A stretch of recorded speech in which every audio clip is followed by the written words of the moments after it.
This week on The Watchman, we're on the shores of the Mediterranean in the ancient port city of Jaffa for an amazing tour through the Old and New Testaments, whether it was the first, the second temple, the story of Jonah and the whale, the Apostle Peter. Some of the most significant and memorable stories in your Bible went down in this amazing city. And today, one of Israel's top tour guides, Jamie Elgrod, will take us even before the times of the Bible to the modern day and explain why for followers of Jesus, without this city of Jaffa, the gospel may never have spread to the West. It's that important. And the story of Jaffa is today, only right here on The Watchman and only on TBN.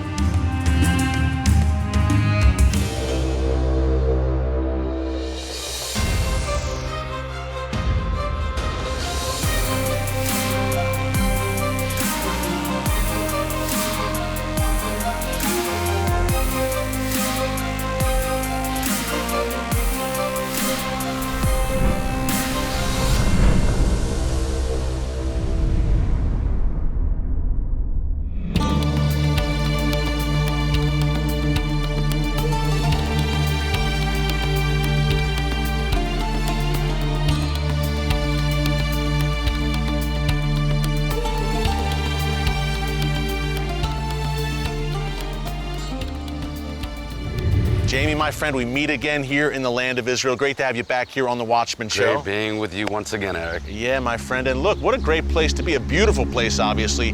The ancient port city of Jaffa. Now, our viewers probably know Jaffa. We'll discuss today, Jamie, from the Old Testament, the New Testament. But where we are standing right now predates the time of the Bible. Tell us about it. One of the signs that we found, one of the artifacts, the most important ones, were discovered here in the 1950s and 60s, which we're seeing right now, which is an ancient Egyptian gate. Wow. And we've got names on this Egyptian gate. The name is Ramses II on the upper left column we see just in front of us. This is to glorify his campaign capturing the city of Jaffa, which is a fortified Canaanite city with deep Egyptian influence as we see it over here. And this was roughly what time period, Jamie? We're talking about the 1200s, mid-1200s BC. Wow. This was built on an older gate from the 1300s. We also know that... BC, you bet. Yeah, we know that Thutmose III also ran a campaign capturing Israel, capturing Jaffa, and this is by far one of the most exclusive and amazing finds here in ancient Jaffa. Wow, so this was here before Joshua and the tribes of Israel conquered the land, took the land as directed by God Almighty. Ramses II, interesting guy. Some people think he may have been the Pharaoh who would not let God's people go in the story of Moses. Most scholars do assume that he is the Pharaoh who had to deal with Moses and the people, that Moses comes up to him and says to him, "Let my people go."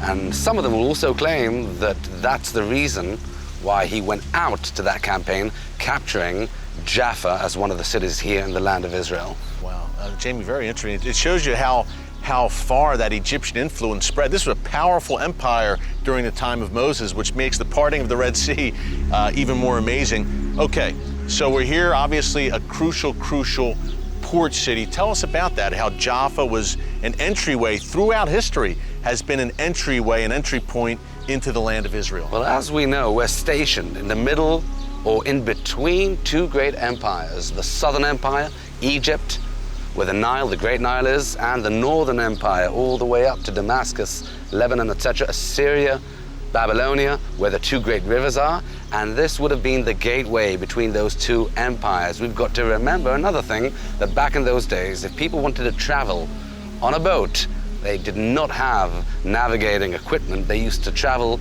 by day, on daylight, and they used to have to anchor or port themselves in a harbor.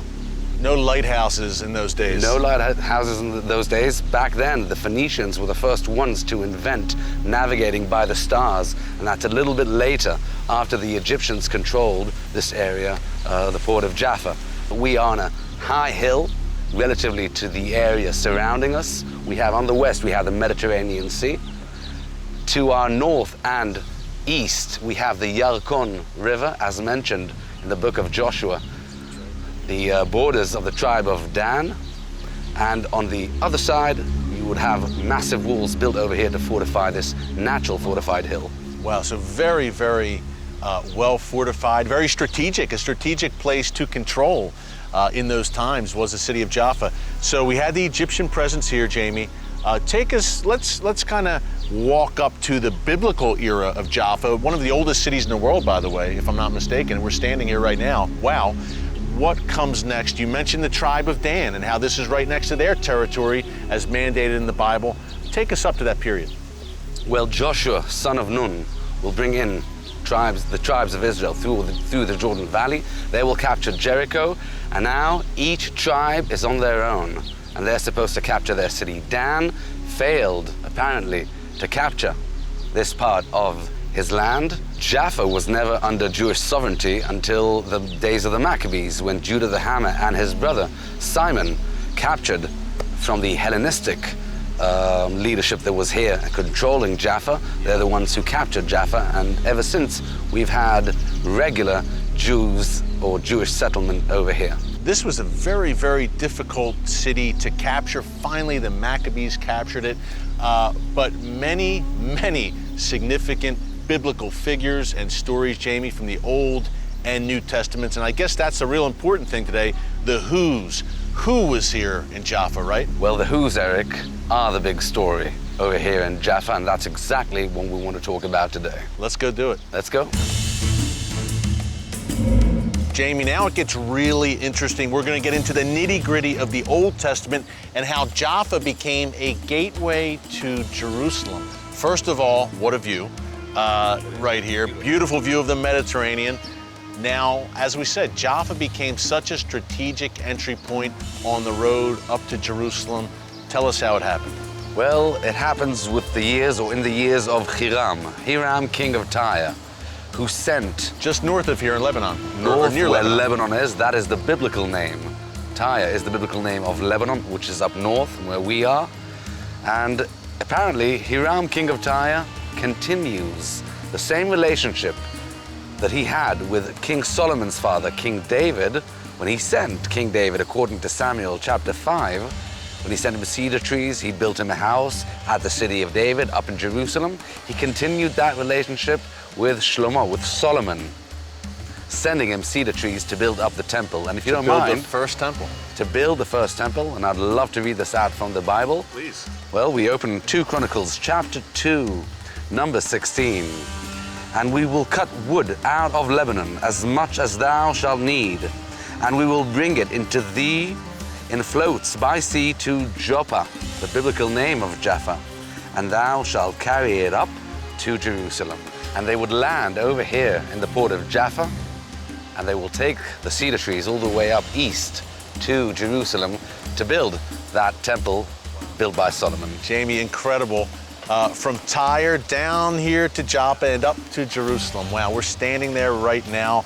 The famous cedar trees that helped to build the first temple passed through this great port city. Jamie, basically, there's a good chance the first and second temples, as we knew them, may not have been built without Joppa, without this city being such a strategic, crucial bypass, so to speak. If you're going up to Jerusalem, you had to come through Joppa.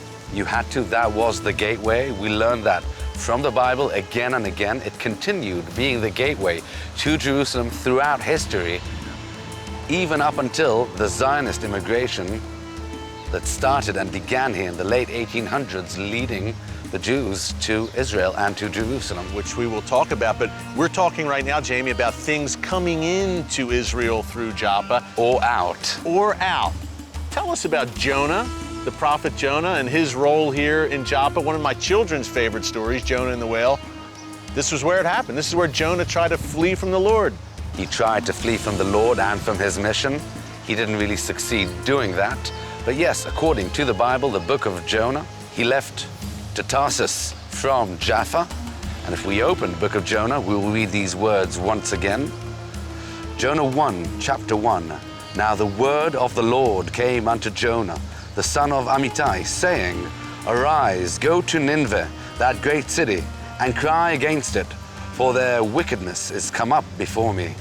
But Jonah rose up to flee unto Tarshish from the presence of the Lord, and went down to Joppa, So Jonah cast off here from Jaffa, probably not expecting that he'd eventually come back and be spit out someplace. But wow, so Old Testament, we have Jaffa throughout playing a crucial role. Jamie, First Temple, Second Temple period, Jonah. These are some of the most legendary stories of the Old Testament, of course. But now we're going to take it up to the New Testament. Peter, the Gentiles coming in, being grafted into the Jewish people, some amazing stuff. Let's go take a look at our New Testament heritage of this great city of Jaffa. Let's do it. Let's go. So Jamie, we know that Jaffa played such a critical role during the First Temple period in the Old Testament, but the years go by and King Herod builds a new port city just to the north of here called Caesarea. Now, what happens then? Does Jaffa maybe begin to decline a bit, at least in its geographical significance as the main entry point? Well, obviously, Jaffa does decline. We know that harbor built by King Herod, dedicating it to Augustus Caesar, the emperor of Rome back in those days, was a very large and important harbor. Everything was imported, exported from there and to there. And yes, naturally, Jaffa did lose from its importance, but we still have a few who's, and a very important person who comes over here, and that person is St. Peter's. The Rock. St. Peter. St. Peter.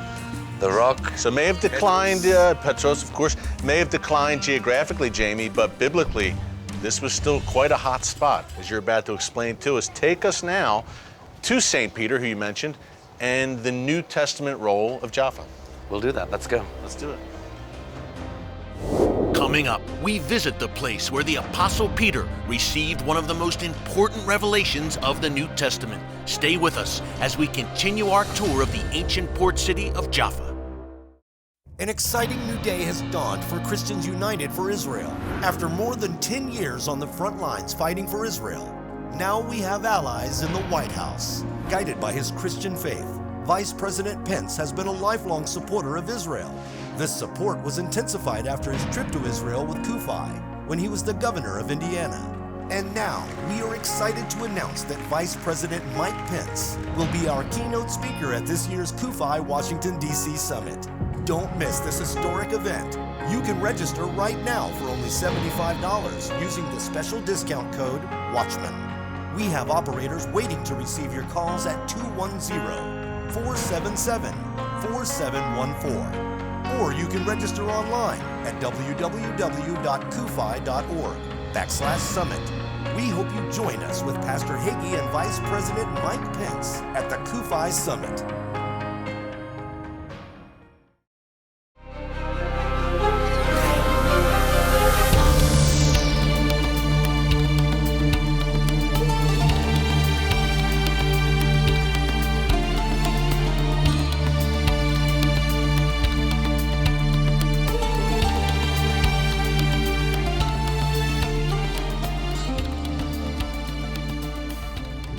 Now tell us how Peter made his way here to Jaffa. When I think of Peter, I think of Galilee, I think of Jerusalem, when I think of Peter in the early church, but how did he make his way here to Jaffa? Well, let's remember that Jaffa in the years of Peter actually was a Gentile city, so he had no business over here in Jaffa. Where did he go? He went to Lod, as written in the Bible, and going into Lod, he gets this messenger coming up to him and saying to him, listen, we need you to run to Jaffa. There's this young girl, a righteous girl in the name of Tabitha, who's fallen dead, and we need you to try and cure her. The word spread that Peter continued the same mission that Jesus did, and that's curing people, being a healer.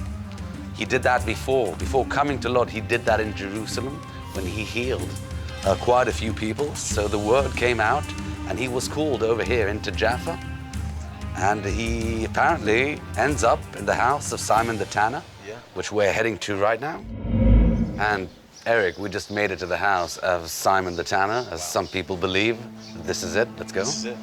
Wow. Jamie, for me, this is a very special moment as a Gentile follower of Jesus, because right here, as we've been talking about, the house of Simon the Tanner on the roof, Peter falls into the deep trance, sees the vision from God. Arise, Peter, kill and eat. Peter says, not so, Lord. I'm a Jew. I can't eat anything considered unclean. And God says, no, what I have cleansed, do not call unclean. On this very roof where we're going right now, Jamie, Peter wakes up, he gets a knock on the door, and it's some emissaries from a certain Roman, very influential Roman centurion named Cornelius. And they say, hey, our boss, in a sense, Cornelius, has had a vision from God, and he wants to meet you.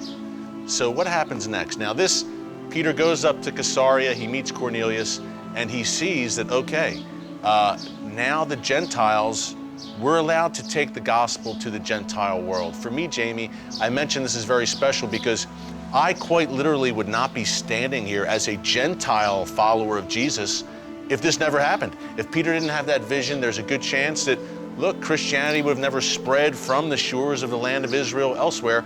Tell us why Jaffa, in that sense, was so important as a gateway. We talked about it being a gateway to Jerusalem, but a gateway to the world. It is a gateway, Eric.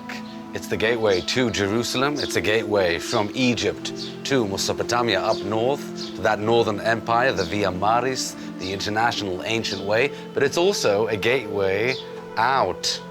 Out in what sense? Out when Peter is able to spread out the message of Christianity to the Gentiles, to the world. That encounter. Cornelius has a vision. Peter, right here on the roof of the house we're standing in front of, Jamie, very likely, has that vision. The two come together just north of here in Caesarea, and boom. Gentiles all of a sudden realize, hey, we're grafted in, and the Jewish believers say, okay, Gentiles are not unclean. They can be a part of this, Jesus movement in that time. Then the Apostle Paul takes it, and the rest is history, I guess you would say. And it's all written over here, the book of Acts. But that's not all that's in the book of Acts. We have the story of Tabitha and Peter. Fill us in a little bit on that. Well, Peter, as we stated earlier on, will come to Jaffa after he was called by messengers coming from Jaffa to Lod, where he was stationed, which is only 4 hours east from where we are now. He was called in.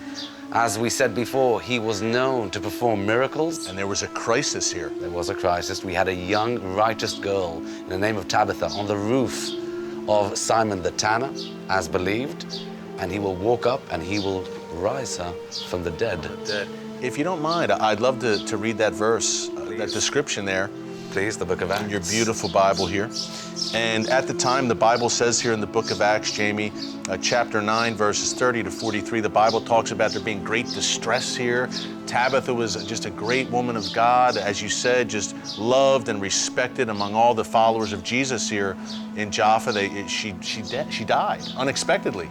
There was weeping, there was sorrow, the Bible says. And then Peter walks in. I'm going to pick it up at verse 40 here in chapter 9 of Acts. But Peter put them all forth and kneeled down and prayed, and turning to the body said, Tabitha, arise. And she opened her eyes, and when she saw Peter, she sat up. And he gave her his hand and lifted her up, and when he had called the saints and widows, presented her alive. And it was known throughout all Jaffa, and many believed in the Lord.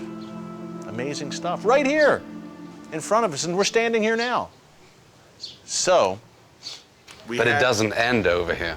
It's not the end of the story. Maybe in terms of biblical mentions of Jaffa, okay, that's it. But there's much more to the story, which we're going to get into at our next location.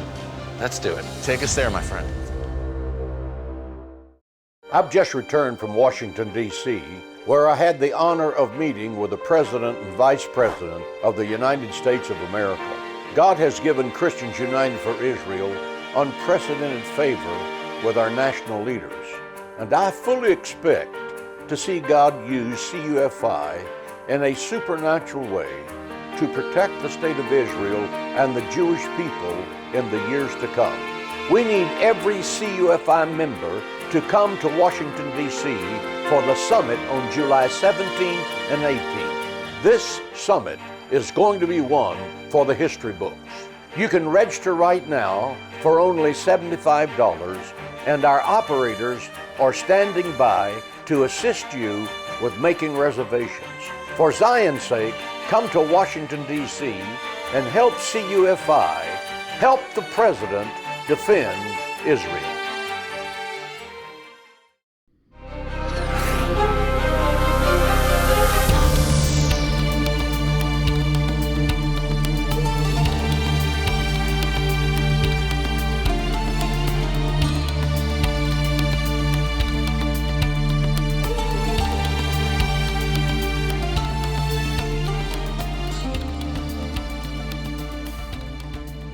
Jamie, what a tour we've had of Jaffa today. Man, we covered the first, the second temple period, the time of Jesus.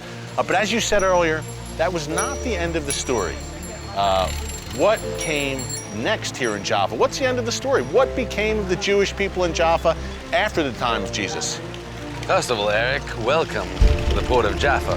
Wow, well, I have to stand here and take this all in, Jamie. This is a breathtaking view of the Mediterranean Sea, and here it is. We've been talking about the whole show. Here's the entry point. Let's walk on over. Tell us a little bit more about it. Well, it does continue with Jaffa, going up and down with its importance. But remember that a lot of other empires come into Jerusalem, come into the land of Israel. The place is pretty much neglected after a while, but we also do have records of Jews living over here. Unlike Jerusalem, unlike the old city of Jerusalem, we do not have a Christian quarter and a Muslim quarter, an Armenian, etc. But we do have Jewish inhabitants over here. We know that. So there's always a Jewish presence here for the most part over the last 2,000 years in Jaffa as we walk down now.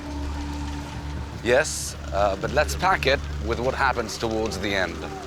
Well, if we go backwards to the end of the 1800s, we know that in 1882, that's when we begin the first immigration, the Zionist immigration coming in from Europe towards the land of Israel. And guess where the first immigrants from that Zionist immigration will land here in the land of Israel? Right here where we're going to walk right now. Jamie, this is amazing. I mean, wow. So the rebirth of the modern state of Israel in many ways began right here. This is it, Eric. This is it. This is the spot where the new state of Israel, the seeds were laid and it was born, and people, the ingathering of fulfilling that biblical mandate, God said, I will bring you back. And it happened. And it happened here at Jaffa. Yes, between 1882 to 1936, you would have those waves of Zionist immigrations coming to the land of Israel from Europe. And Jamie, these steps behind you are very special, a very special part of the story. Oh, you bet. These stairs over here symbolize a very important matter. And I would say that the immigrants, the Jewish Zionist immigrants coming in to the land of Israel between 1882 to 1936, this is a stairway to heaven. This symbolizes freedom for the people urging to come back to the land of Zion, which they've been praying to. So these new Jewish arrivals, Jamie, who, by the way, were coming from places like Russia, Europe, where they were horrifically persecuted, these are the very steps where they first laid their feet in their ancestral homeland. Well, Jamie, these aren't just any steps, and Jaffa is not just any city. This is an amazing place, and thank you so much. You took us through the biblical history of this great port city up into the modern day, a fascinating, pivotal place, and you have given us an excellent, excellent tour. Jamie, thank you so much. We'll see you again soon here in the land of Israel. Thank you, a pleasure. Thank you. Up next, my final thoughts on why Jaffa matters to believers even more than you might think. It's The Watchman. It's Christians United for Israel, only right here on TBN. It's time to learn the truth about Israel. If you want to know the real story about Israel, then you need to watch Israel Through the Looking Glass, a movie that confronts the accusations against Israel with the reality on the ground.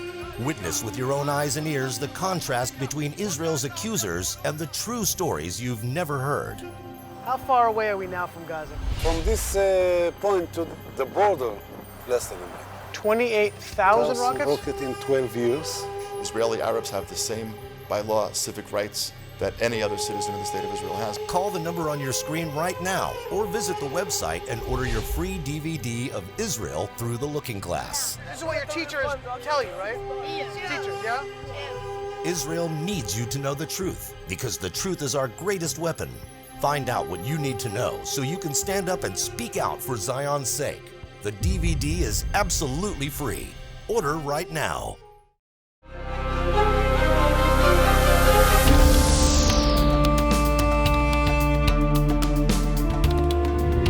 Well, folks, the sun is setting here in beautiful Jaffa, but what did we learn today? The sun will never set on Israel or the Jewish people. The Bible makes that very clear. And man, I encourage you, first of all, to come for a tour of this great city with Jamie Elgrod, you see his information on your screen. Give Jamie a call, contact him, and get a tour of this amazing, amazing place, Jaffa. And as I said, it has very special meaning for me as a Gentile follower of Jesus. Not only, obviously, the stories of Solomon's cedars and Ezra and the building of the first and second temples, but the story of Jonah and the whale, but especially for me, the role St. Peter played here, having that dream on the roof of Simon the tanner's house. And it's not long after that he meets Cornelius, who becomes the first Gentile follower of Jesus. Folks, without this city, I do not exaggerate. You may not be watching this show. I may not be standing here right now. That's how important Jaffa is to the Christian faith. And our team at Christians United for Israel wants you to be a part of this. We want you to understand and be educated about the Jewish roots of your Christian faith. You see the URL, you see the phone number on your screen. Call, visit the website, cufi.org, and join this movement. Folks, that's exactly what it is. We are America's largest pro-Israel organization, over 3 million members nationwide, and growing every day. You need to be a part of this. You need to be a part of what the God of Abraham, Isaac, and Jacob is doing in the world and in this land today. Well, thanks for joining us today from the beautiful port city of Jaffa. As the sun goes down, I want to say God bless you. And remember, never hold your peace.